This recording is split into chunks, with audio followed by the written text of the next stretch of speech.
What's up, everybody? I'm Zephyritas, and we are back at it again.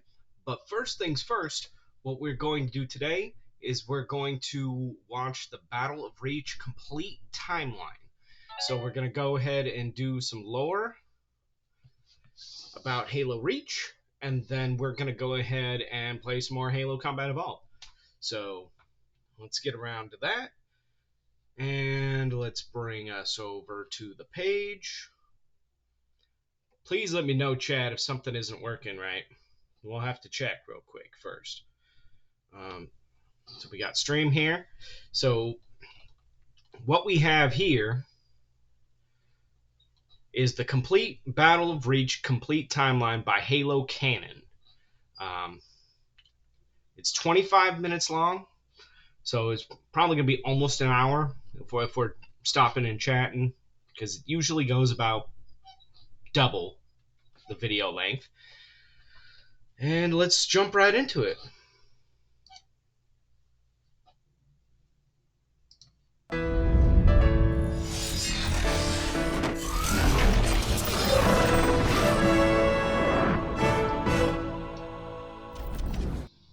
Welcome back, Canonites.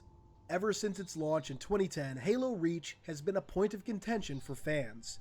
For many, Halo The Fall of Reach was, and remains, a beloved story, so when Halo Reach came along and seemingly retconned the entire finale of the book, needless to say, fans were not pleased.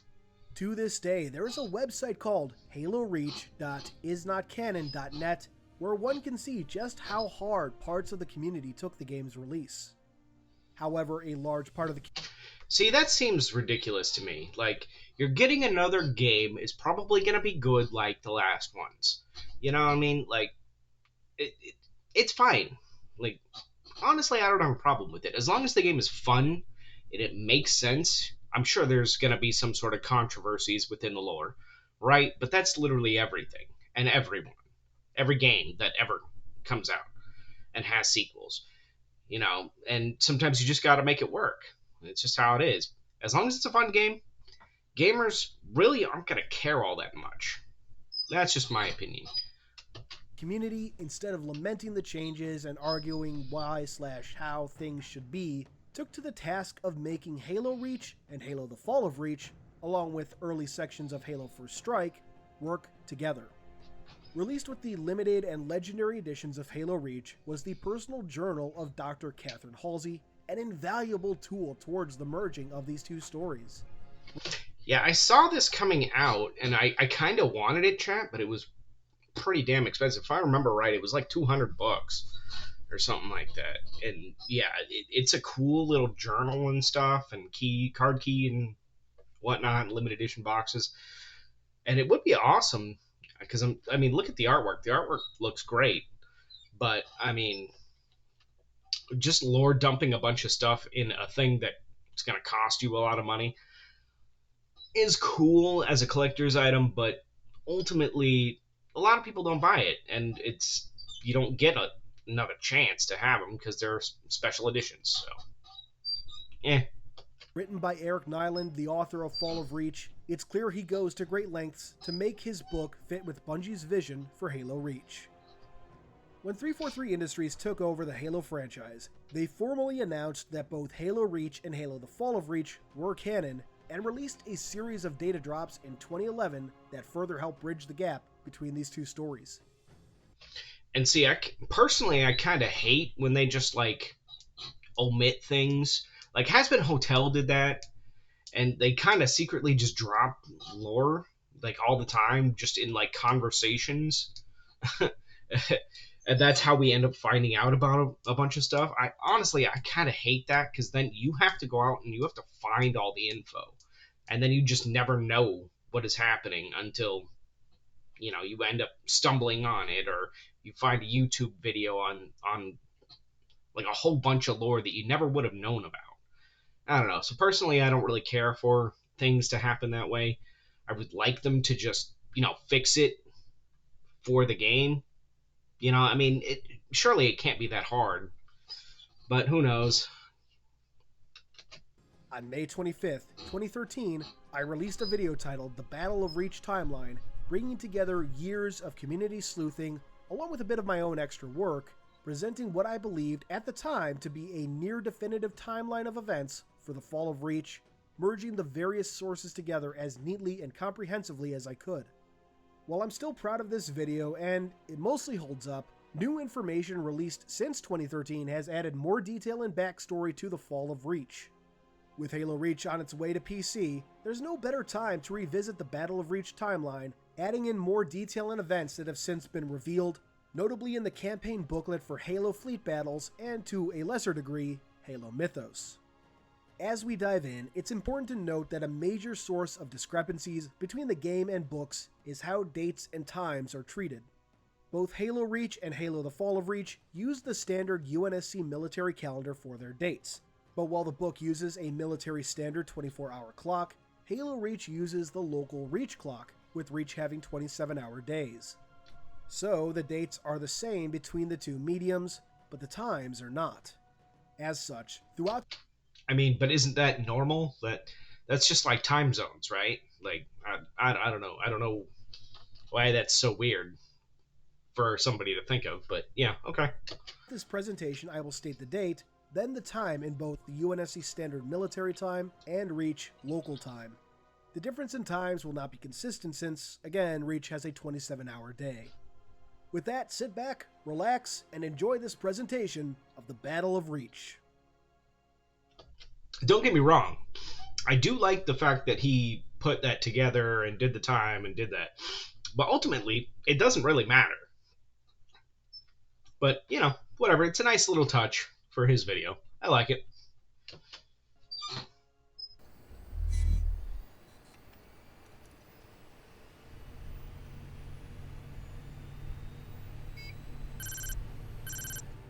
Unknown date, unknown time. At some point prior to his invasion of Reach, Supreme Commander Ro Barutami came upon the human system of Beta Eridani thanks to his ship's Luminary, a Forerunner device that could detect and locate other Forerunner relics.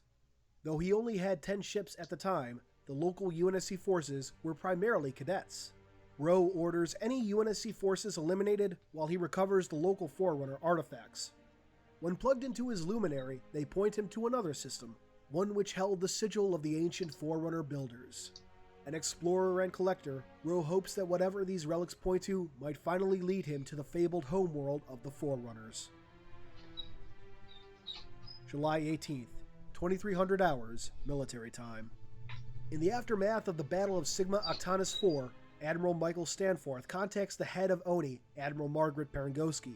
He talks about the narrow victory at Sigma Octantis IV and the discovery of non-Covenant alien artifacts, much like the ones found on Onyx, Arcadia, and Reach. July 19th, 0325 hours, military time.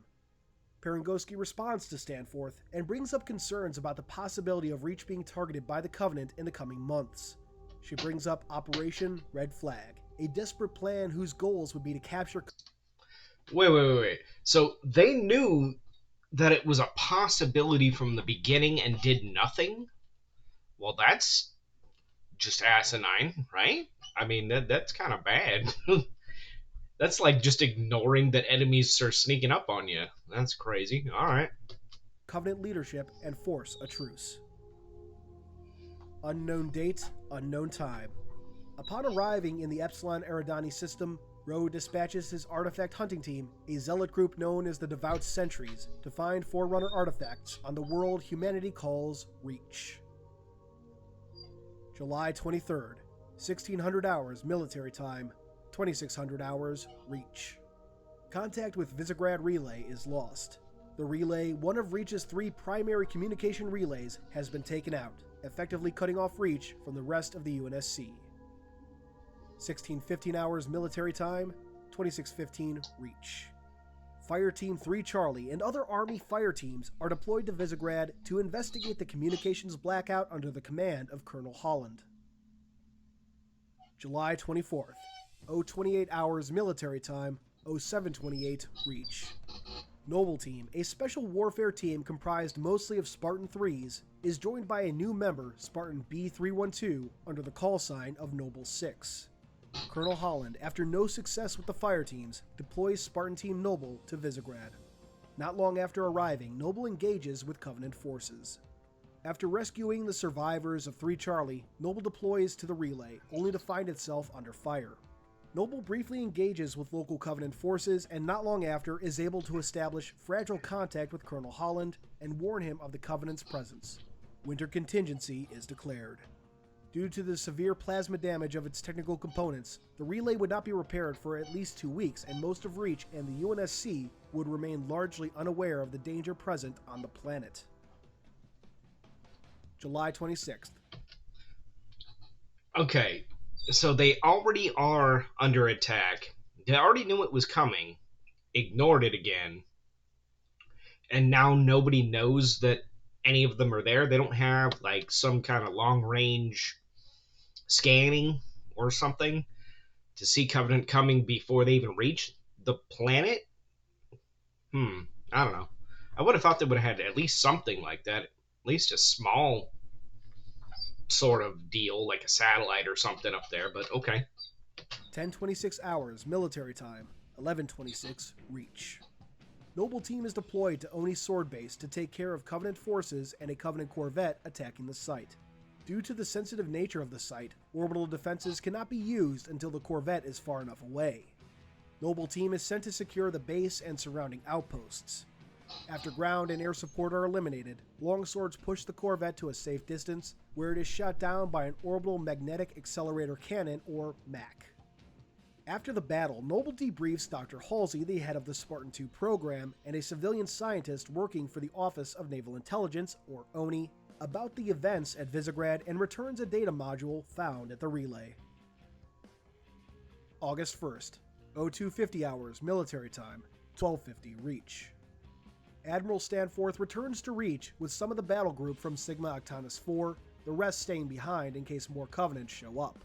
He contacts Perengoski and raises concerns about using Reach for Operation Red Flag, which would call for using a UNSC planet as bait to draw in a large Covenant force.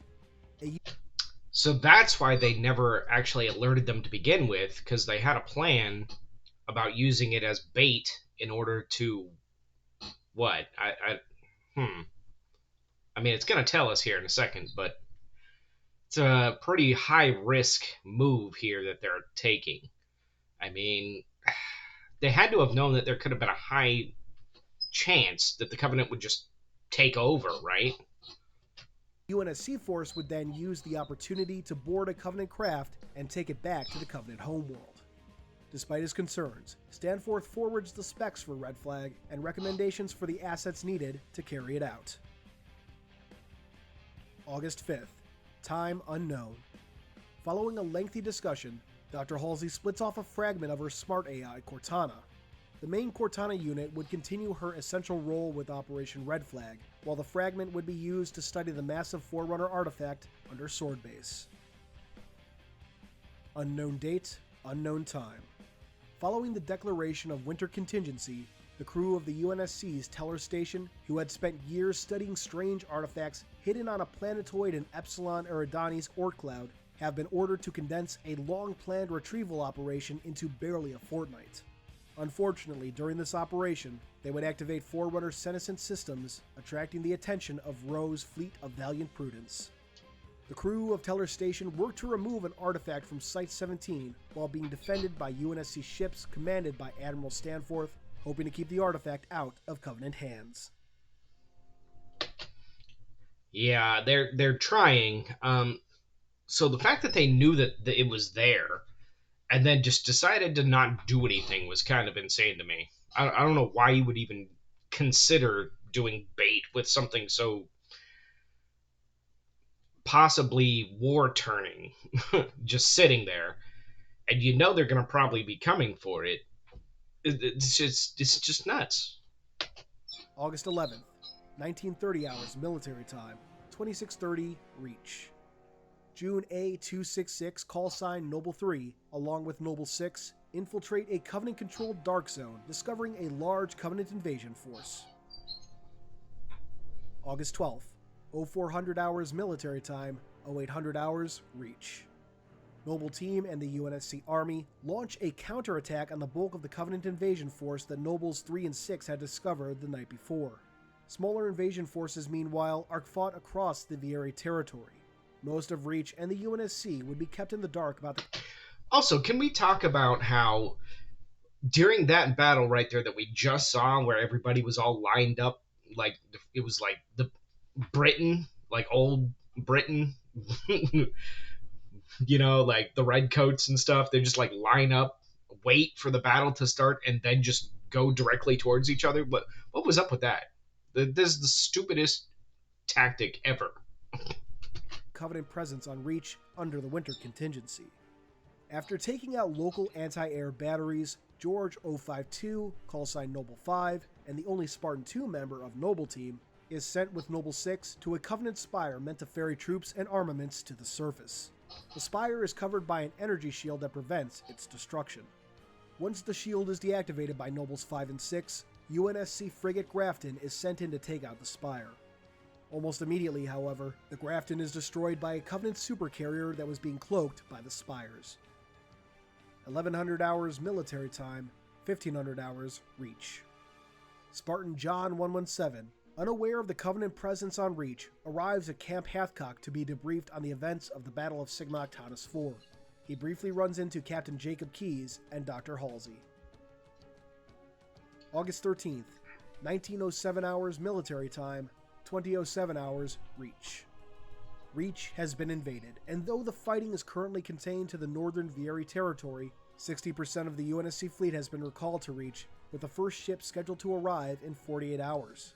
Noble Team feels that's too long. Noble 2, Cat B320, comes up with a plan to rig a slipspace device to take out the Covenant supercarrier above Reach. Her plan is to use the top-secret Sabre program, of which Noble 6 was a test pilot, to get the Spartans into orbit to deliver the slipspace bomb. Carter A259 Noble 1 contacts Colonel Holland about the plan, to which he agrees. August 14th, 1448 hours military time, 1248 Reach. Noble Team arrives at the Sabre launch facility. After retaking the facility, Nobles 5 and 6 launch into space and join Operation Uppercut. With the support of the UNSC Savannah, the Sabre squads are able to board the Covenant corvette and lock it into a refueling track with the supercarrier. At the same time, Operation Left Jab is enacted to distract the rest of the Covenant fleet. Unfortunately, during Operation Uppercut, Noble 5 would be forced to sacrifice himself to initiate the slipspace bomb after the timer was damaged. Also, I like how in order to escape, he just kind of like throws us into space to float around in space. But like we could have made planetfall and died. Like again, I guess I mean I get it. Like couldn't really use a ship, but I mean he could have. That was so risky, in my opinion. George 052 dies, thinking he had just saved Reach. However, it is only moments later that a Covenant support fleet under the command of the Ministry of Resolution arrives at Reach.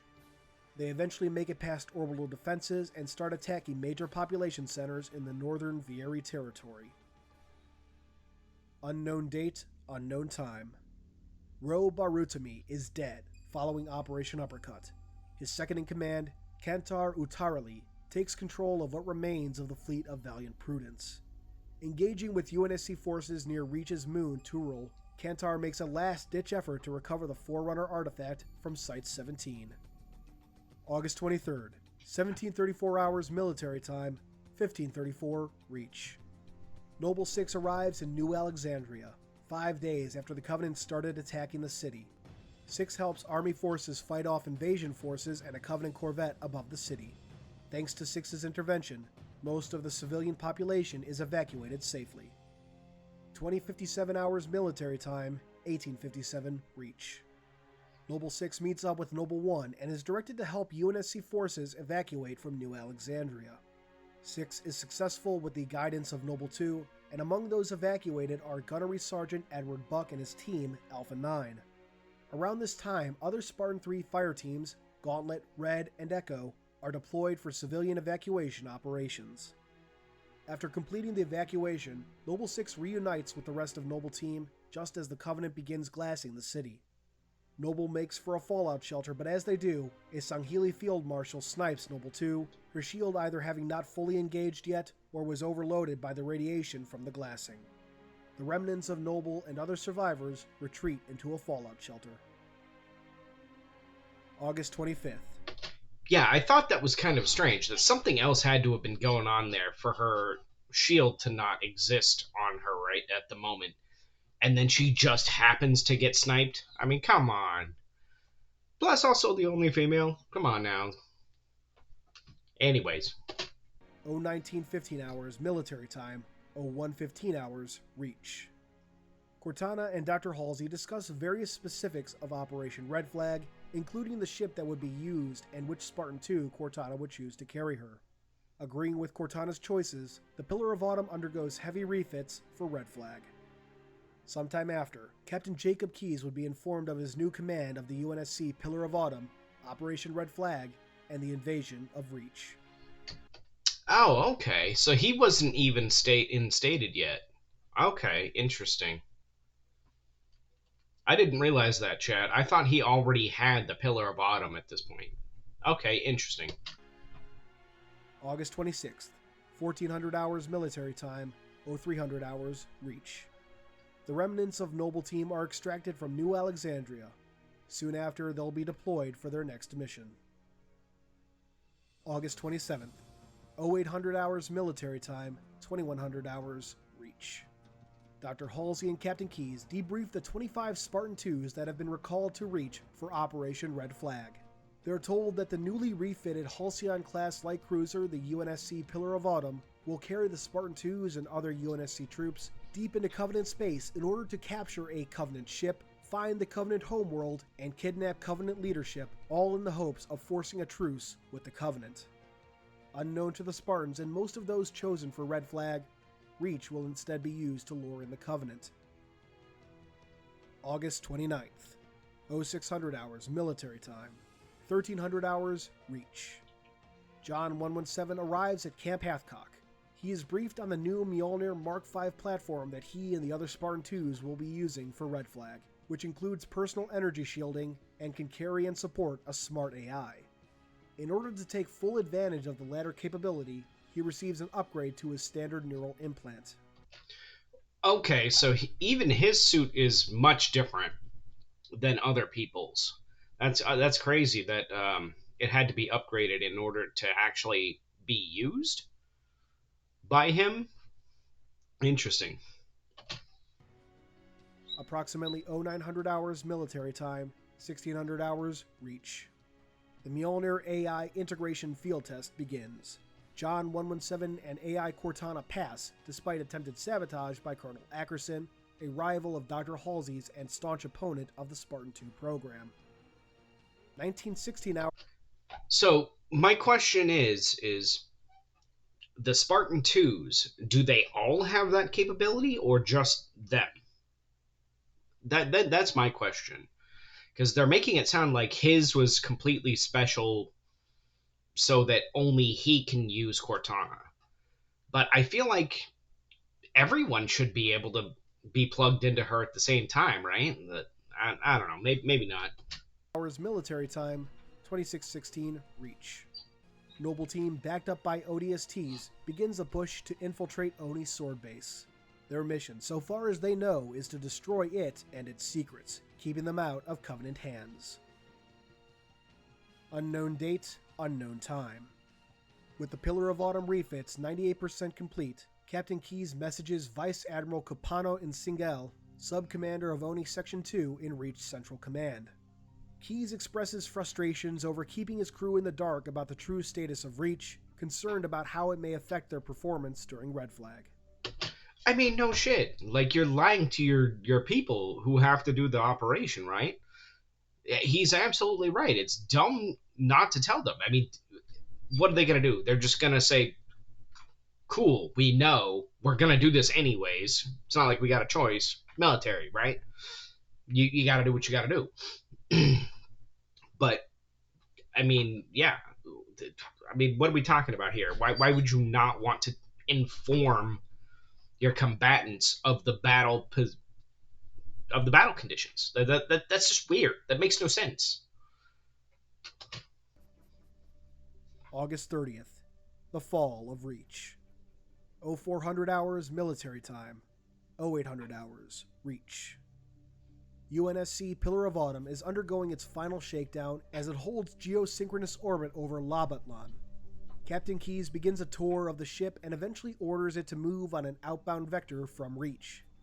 Meanwhile, Cortana gets some revenge on Colonel Ackerson for his actions against her and John 117 during the AI Mjolnir integration test.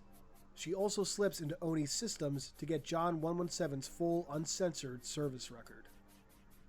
0414 hours military time, 0814 Reach. Oni Section 3 captures a series of conversations from the Pillar of Autumn's crew.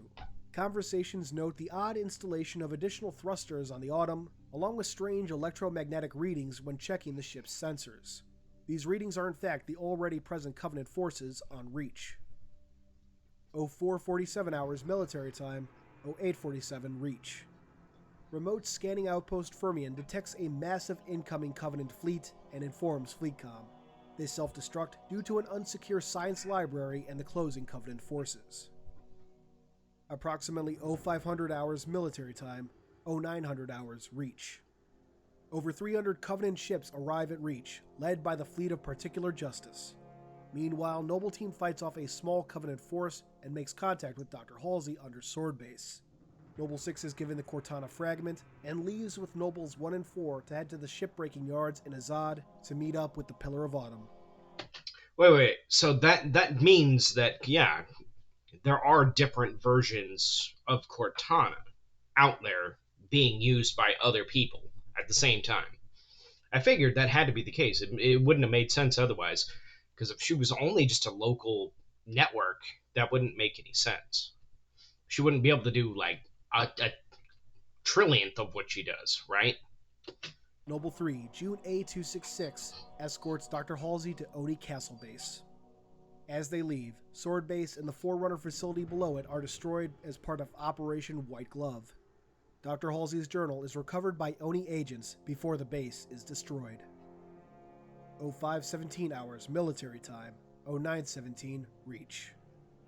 Admiral Roland Fremont issues a general order to all ships near the Jericho, Tantalus, and Reach systems to initiate the Cole Protocol. 0519 hours military time, 0919 Reach. The Pillar of Autumn turns around and heads back to Reach.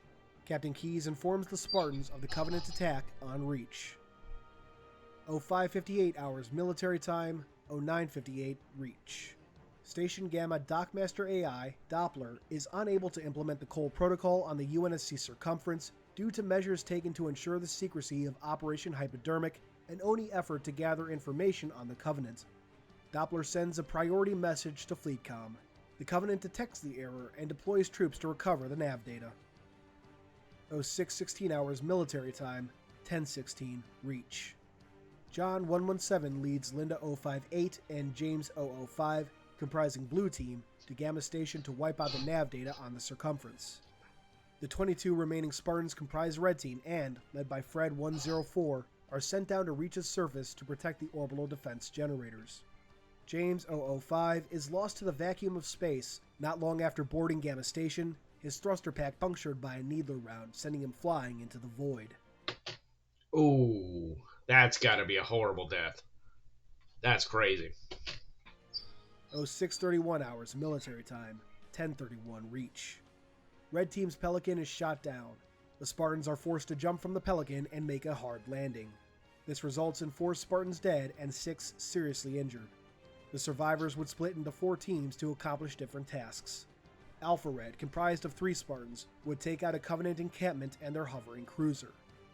Beta Red, comprised of 6 Spartans, would continue the original mission to defend the remaining orbital defense generators. Gamma Red, comprised of 3 Spartans, would retrieve Vice Admiral Danforth Whitcomb, who had radioed for help immediately after the Spartans' landing.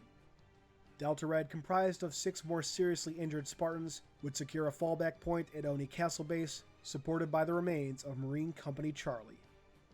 0637 hours military time, 1037 Reach. John 117 and Linda 058 complete their mission, destroying the circumference and even managing to save a number of Marine survivors, among them Sergeant Avery Johnson. Unfortunately, Linda is fatally wounded by plasma fire before escaping. Upon returning to the Autumn, John places her in cryo in the hopes that a fleet hospital might be able to resuscitate her.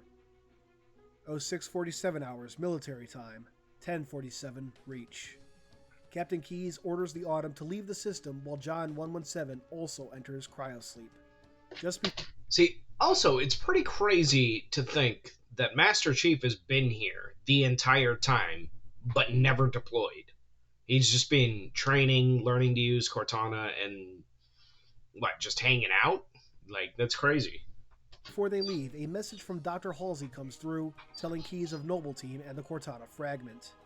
Keyes orders the Autumn to land in the shipbreaking yards in Azad, using the opportunity to make minor repairs to his ship. 0649 hours military time, 1049 reach. Team Beta Red sets up defenses around Orbital Defense Generator Facility A331. 0711 hours military time, 1111 reach. Team Alpha Red sends a nuclear bomb up the gravity lift of a Covenant cruiser. Joshua 029 is lost during the mission. Meanwhile, Team Delta Red secures a fallback point at Castle Base, and Team Gamma Red rescues Vice Admiral Whitcomb and holds up at Camp Independence. 0720 hours military time, 1120 reach. ODG A331 is destroyed by orbital bombardment, and most of Beta Red is presumed killed. 0744 hours military time, 1144 reach. Remaining remnants of Red Team minus Gamma Red retreat into Castle Base. 0810 hours military time, 1210 hours reach. Red Team encounters Dr. Halsey in Castle Base. She treats the wounded Spartans and informs them about Operation White Glove. June A266 is notably absent, having been separated from Halsey at some point. 0901 hours military time, 1301 reach. Operation White Glove is enacted at Castle Base, burying it to keep anything of value out of Covenant hands. Dr. Halsey and several of her Spartans would hide in the caves beneath the base, trapped down there for several days. 1252 hours military time, 1652 reach. The remnants of Noble Team arrive in Azad. Carter A259 tells Noble 4, Emil A239, and Noble 6 to bail from their damaged Pelican. Carter continues to draw the majority of Covenant air forces to himself, keeping them off Nobles 4 and 6. Emil and 6 fight their way through Covenant forces until they're cut off by a Scarab. Carter sacrifices himself to allow Noble to continue with their mission. After fighting their way to the Pillar of Autumn's location, Emil uses a mass driver to take out incoming air support while Noble 6 deals with ground forces. After Noble 6 delivers the Cortana fragment to Captain Keyes, Emil is engaged by Sangheili zealots and killed. Noble 6 takes control of the mass driver, allowing the Pillar of Autumn to escape. 1600 hours military time, 2000 hours reach. Noble. See, now this is the standoff here, where you are stuck here and you will die, but you can see how many Covenant you can take out before you actually die, which is pretty crazy and fun. Anyway. 6 is engaged by overwhelming Covenant forces and eventually killed.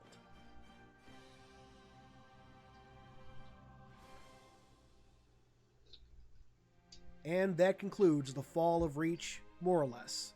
Skirmishes and battles would continue in the month to follow, but the battle is generally considered to be over on August 30th, and official UNSC activity would cease by September 5th. In summation, while Halo Reach and Halo the Fall of Reach don't fit together perfectly, with some events needing harder retcons than others, the overall stories can be made to work together, albeit with something of narrative scotch tape.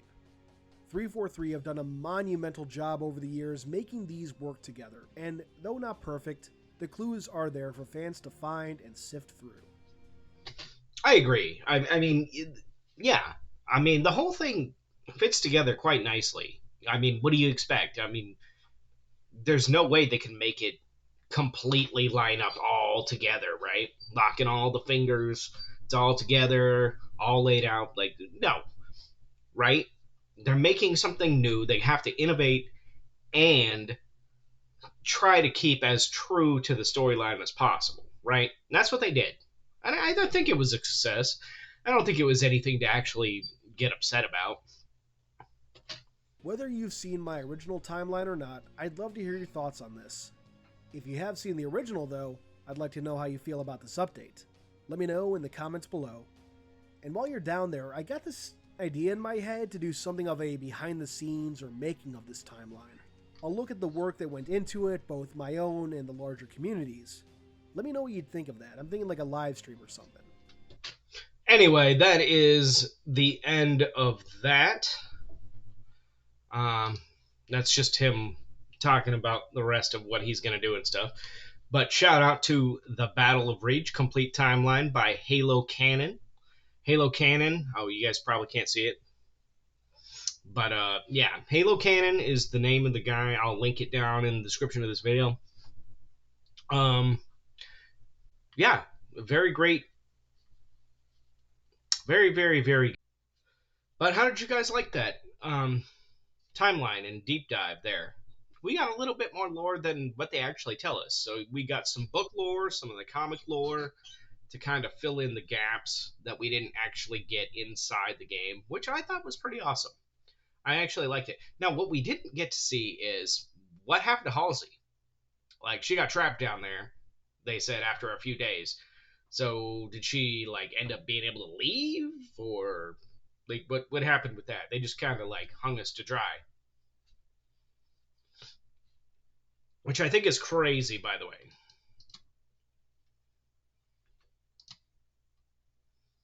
I mean, just no mention of her further, other than there you go, here's Cortana. Like, you know what I mean? Like, huh? But all right, we'll just take it as it goes. Maybe she comes up later. I don't know, because we will do the Halo one. We're gonna do all the games, so we're gonna get all the lore eventually.